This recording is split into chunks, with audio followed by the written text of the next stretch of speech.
Hi everyone, I'm Will Brown and welcome to the WPQuickies series, bite-sized WordPress tips and tricks in 30 minutes or less. Today, I'm going right back to basics again and talking about how to submit your new WordPress website. Oh, no, not that one. We're talking about no-follow links. That was last week's one. So this week, we're talking about no-follow links in WordPress. Again, it's a beginner's one for this one. So thanks for taking your time to join me this very wet and wild and cold Sydney afternoon. Welcome to those who are overseas and those who are watching on catch up. Let me know in the comments below who you are, where you're coming from.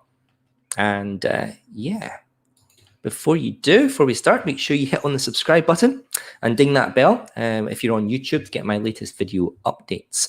I'm trying to get my Will Brown Digital YouTube channel up to 100 likes, because then I can rename it from all those silly characters to Will Brown Digital. So it's at 88 just now. So it'd be great if you can go to my Will Brown Digital YouTube channel and just subscribe for that one. That'd be fantastic.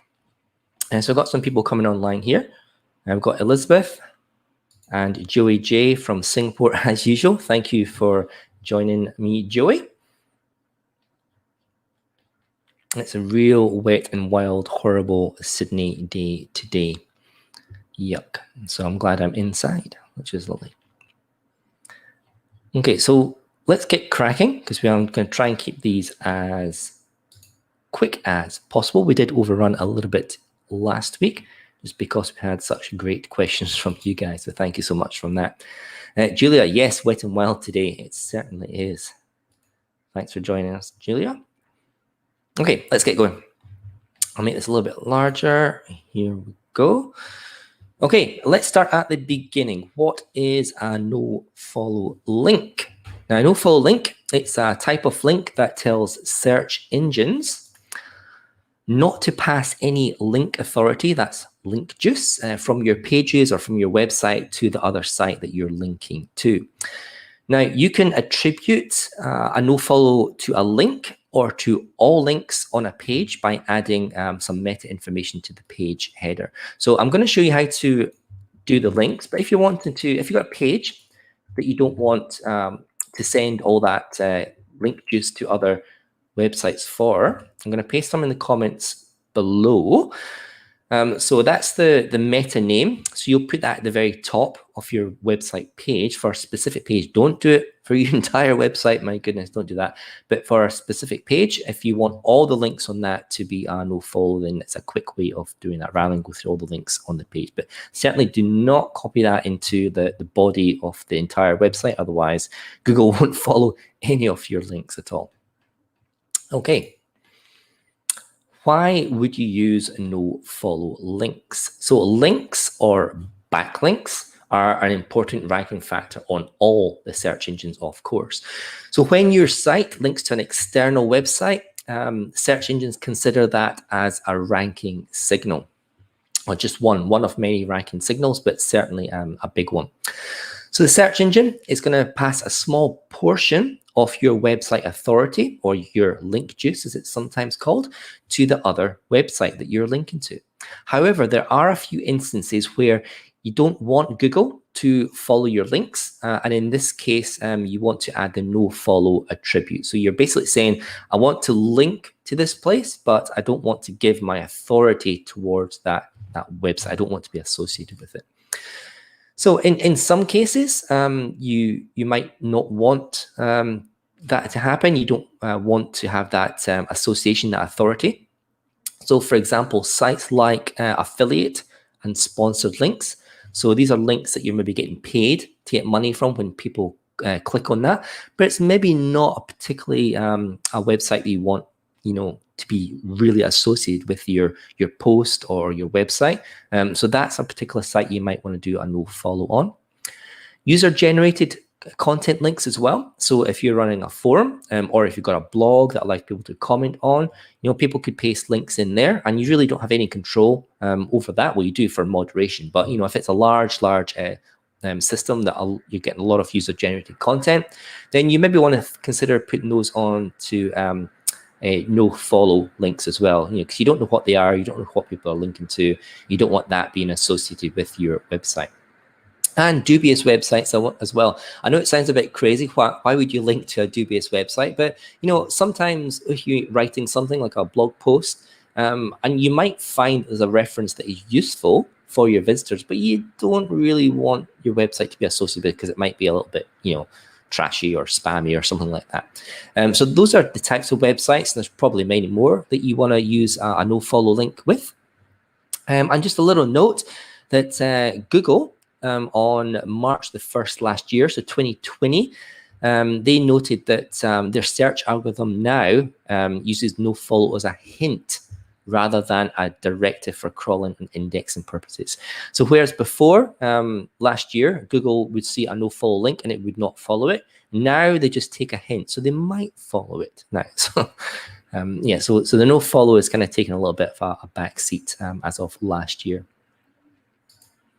Okay, so what follow and no-follow links look like? So how can you tell if a link is a no-follow link? Well, there's some examples on the screen. I'll just make that a little bit bigger. So the follow link, that's just a normal link. So you got your href in here and the link to the external place and your anchor text as well. So just a normal link, and that's what it looks like. But your no-follow link, so the one at the bottom, you've got a little bit of extra text in there that I have highlighted. So it's a normal link with the anchor text and the external website, but now you've got something called rel equals no-follow in quotes. So that's an attribute for the link, and Google will see that and it will make that decision whether or not it wants to follow or not follow that link. But that's how you can tell if a link is no-follow or not. Now, there are some options for no-follow. Google, in 2019, they announced 2 new link attributes that are offered to webmasters by way to help Google identify what the actual nature, more specifically, what those different links are. So there's 2. There's one called sponsored, and there's one called UGC. Now, the sponsored one is at the top there. So it's exactly the same as a no-follow, but I've got this little bit of different text. So rel equals sponsored. So that will tell Google that that is a sponsored link. So you can use that for your affiliate links, and you can use that for your paid advertising links. And Google will understand that that's that particular type of link. The other one is rel equals UGC. And UGC stands for user-generated content. So you're going to use this attribute in your forums, in your comments, and all this sort of stuff that users can generate their own content, and they could add links into it. And you don't really want that associated with your website. So this new attribute, rather than use no-follow, you'd use UGC to tell Google this is user-generated content, so it can understand the context better. So Google suggests, and I'll copy that link in here, it's a little blog post in there. So Google suggests that you use rel equals sponsored for your affiliate, for your paid links, or use rel equals UGC for your user-generated content first. And then if your links don't fall into sponsored or user-generated content, then in that case, use the rel equals no-follow. Okay, those are the rules from Google gods. So when we're talking about no-follow, some people get a little bit confused with no-follow and no-index. So what's the difference between those 2? Well, no-follow, it's not going to stop Google from potentially indexing the page, the link associated with that page that you've copied on. Whereas no-index, that does stop Google from indexing a page. So don't get them mixed up. Don't add no-index to everything or to your page if you don't need to. So that's the difference between the 2. No-follow is more like an indication to Google not to follow that link and not to associate that other external website with the page, your web page. But no-follow directive is basically telling Google don't index this page. Okay, now I'm going to try something a little bit different here. So we're going to move on to WordPress and show you how to actually add those no-follow links in the Gutenberg editor. So I've got some videos loaded up here. I'm just going to get rid of myself and I'm going to play some videos. Hopefully this works. This is the first time I've tried this in StreamYard and it's a pretty new feature. So let's just play this and see if it will work. Okay. Add to stream. There we go. Awesome. So this is the beginning. What we're doing here, we're in the editor. I'm just going to pause it here. We're in the Gutenberg editor. It's just a post. I've got a paragraph block here, and what I'm doing is I'm just highlighting the text. This is the anchor text that we want to associate the link with. And then I'm hovering over the block commands at the top, so you can see that little link icon, the one that's blue. I know it's a little bit small for you guys. Sorry, I can't make that any bigger in this instance, but that's the link icon. So you're going to click on the link icon, and then you're going to type in your external URL, the page that you're linking out to.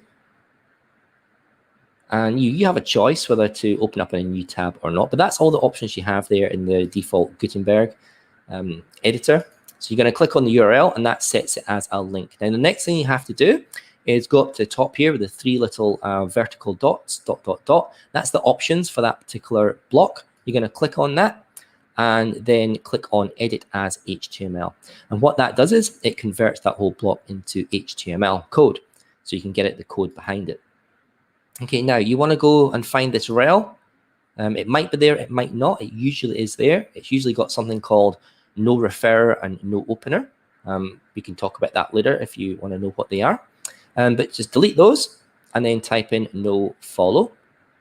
And then what you can do is you can go back to the options again, click on the options for that particular block, and then you choose the edit visually option, and that will bring it back to a visual block for that. So that's basically how to add a nofollow in your post links. It's a fairly simple thing to do for that. Next, we are going to have a look at SEO plugin. So there's a particular SEO plugin called Rank Math, and we've talked about that a little bit on these quickies. But one of the great features of Rank Math is it actually adds some extra stuff into these Gutenberg blocks. So let's have a look at that. I'm just going to add this to the stream. I'll make it a little bit bigger. So here we have the same post here. The same post. You can see that the links here. It's already linked. So that's carrying on from the previous video. So what I'm going to do here is I'm going to go to the plugins, find Rank Math, and then activate that. So this is like a before and after. So that's the plugin being activated. So this is the Rank Math SEO. Back to the post. Let's go and edit that post, and let's see what changes there are. So back down to the link, back down to the paragraph block and the link, and then click on the edit icon, the little drop down. So now we've got two extra buttons. So now we've got a nofollow link, which is highlighted because that's what we did. We actually edited the HTML, but it's also got a sponsored link as well. Now, it doesn't seem to have the user-generated content. I don't know quite why. Maybe that's an option I didn't check, but certainly out of the box, you install Rank Math, and now you get these handy little toggles for nofollow and sponsored. And I think that is just fantastic because it's much easier to click on a toggle than go through all this edit HTML, and you could possibly type it in wrongly and all that sort of stuff. So certainly a bonus for Rank Math. I've tried Yoast, I've tried SEO Press, and they don't have the out-of-the-box controls for that. They might add it in. I hope they do because it's really, really handy. But certainly, you know, if you've got a lot of links, Rank Math would be a handy tool to kind of install and use to change all your links to nofollow, and then maybe disable it and use your other one. Okay, next one is nofollow links in WordPress menus. So let me put this one on the screen. There we go. So we can see here, I'll just pause this video. So what I've done here, maybe just rewind it a little bit for you if I can do that, can I? Yes. Okay, so here's just a basic WordPress installation. And what we're doing is we're going down to Appearance and then Customize to bring up the customizer. Then we're going to go into Menus. Now, if this is the first time that you've been into your WordPress installation into the menus, then you're going to need to do a little bit of an extra step. So you need to go up to the menu configuration, and that's what I'm going to do now. So see that little cog there? I'm going to click on that cog, and that's going to bring down the settings for the menus. And now you can click on these extra options. So one is Link Target, which allows you to open it into a new browser, and another one's called Link Relationship XFN. So click on that one. There we go. Close the options. Now, next I'm actually going to go into the navigator. So select the navigator menu. This one's a top nav here, and you can see it's got shop and checkout. So I'm going to have a look at the checkout, expand that down to get the options. And now you can see underneath, you've got open link in new tab, and then you've got a field that says link relationship XFN. So you can obviously choose to open a new tab, but what we're really doing is the nofollow, and because we don't want people to follow that, we don't want Google to follow that checkout link. So I'm just going to type in nofollow in here. Now you don't need to do the rel equals. That's WordPress will do that for you. So I'm just going to save that. I'm going to publish those changes, and then I'm going to show you that it has actually added that to the link.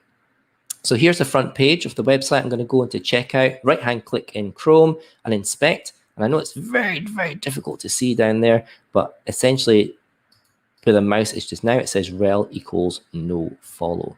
So it has added it in. So that's an easy way to add that into the menus. Let's get the presentation back on. Okay, so that's it really. It's a really, really quick quickie today. But I mean, if you're serious about quality SEO and backlinks, you really should use the nofollow or sponsored links or user-generated content as well. And they give Google more control over what type of link they expect, and then their algorithm can then attribute whatever link juice is appropriate towards your website. So definitely don't just copy links, and just leave them. Just have a serious consideration. Do you want your website to be associated with that other link? Sometimes it's good, but other times, you might not want to do that because it could count against you and the Google algorithm. So again, if you already have hundreds of posts littered with normal follow links, and you're wanting to go in and change some of them to nofollow, I would recommend that you install that Rank Math SEO plugin, the free one. You don't have to do the paid one. And that just gives you those handy little toggles on the Gutenberg blocks to quickly choose which links you want to set to nofollow. And then if you're not a Rank Math user, then it's easy enough just to deactivate and uninstall that plugin afterwards to do that. So yeah, fantastic. That's all. If you've got any questions, I mean, it's a fairly simple topic today, a really beginner topic. But if you do have any questions, drop them in the comments just now. I can't see any coming through, and I don't expect very many of those to come in. There is one thing maybe you might want to know, and that was, let's go back a couple of slides. Is it this one?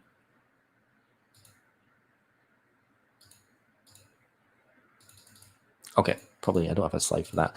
However, there is, if you go into the HTML, it was in the video. If you go into the HTML links in the Gutenberg editor, in the paragraph, when you change it to edit as HTML, you'll probably find that there's a couple of links in there. One is called no referrer, so rel equals no referrer, and one is called no opener. Haha, Julia. Yep. So that's what I'm talking about. Great to spot that one. Good question. So the no referrer and no opener, why WordPress puts those links in into the editor is because it's trying to stop people using JavaScript code to try and get to the parent page. It sounds a bit of a mouthful, but if you run some JavaScript code, people can try and hack those links and get back to the parent, the main page, and then try and do some dodgy stuff with that. So what WordPress does is it puts those two links in, no referrer and no opener, so that when that page executes, then WordPress has its own JavaScript and it will stop that particular type of code trying to go back up the tree and back up the link and trying to get access to the parent document. So that's roughly what they're in there for. They do a couple of other things, but that's essentially it's to stop JavaScript hacking of your pages, hijacking those pages. So WordPress will, if you remove them, WordPress will just put them back in again. So it's don't spend your time removing them all. Just let WordPress do its thing and keep on for security. So thanks for that, Julia. Thanks for the question. Okay, guys, that's it. I can't see anything else coming through, and that's okay. It was a very easy topic today. Hopefully, it's covered the basics very well, especially for those who are new to WordPress. You know, it's not always easy to come in and understand all the lingo that everyone's talking about if you've been using WordPress for years and years. So I like to go back to the basics and just cover specific things every now and again. Okay, guys, now I have a little surprise for you guys. I am gearing towards launching a new website. It's going to be called willbrowndigital.com, which is going to offer some business related training courses. So the website's not quite ready to launch yet, but I do have one of my free courses completed. And if you have the time, I would love my awesome WP Quicksters to test it out and just give me some feedback on it before I release it publicly. So there's the link down below. It's not going to be open for forever. I am going to take it down and then play around with it as well. But I'm opening up to you guys. If you have the time, please register. I'm not going to spam your email account, so don't worry about that. But so if you can give me some feedback as to the LMS, so that's like the tool that it's in, and just the format and the information, I would be really appreciative of that. That'd be fantastic. So it's a Why Choose WordPress. It's going to be a free course anyway on the willbrowndigital.com website, which isn't there just yet. So you can ignore any references in the course to go and visit the website. But yeah, just if you can give me some feedback on that, just let me know. Is it good? Is it the information quality? Does the flow okay? Does the system suck? Please give me some feedback, and that'd be fantastic. So thank you very much for that. And if you don't have time, that's fine. Just ignore it. Okay, next week I'm going to be talking about database optimization. So as we all know, WordPress stores most of its content in a database. And sometimes it can get big and unruly. So I'm going to look at some little tips and tricks on how to optimize your database, squeeze a little bit of extra performance out of your WordPress website and make it go faster, because we all want faster websites. As always, if you've got any topic suggestions, then please fill out the form. So there's a link right below in the comments for the video, in the main description. There's a link to a Google form. So please let me know any topics that you think I could cover in 30 minutes, kind of quick topics. That'd be great. And as always, visit WPAustralia.org.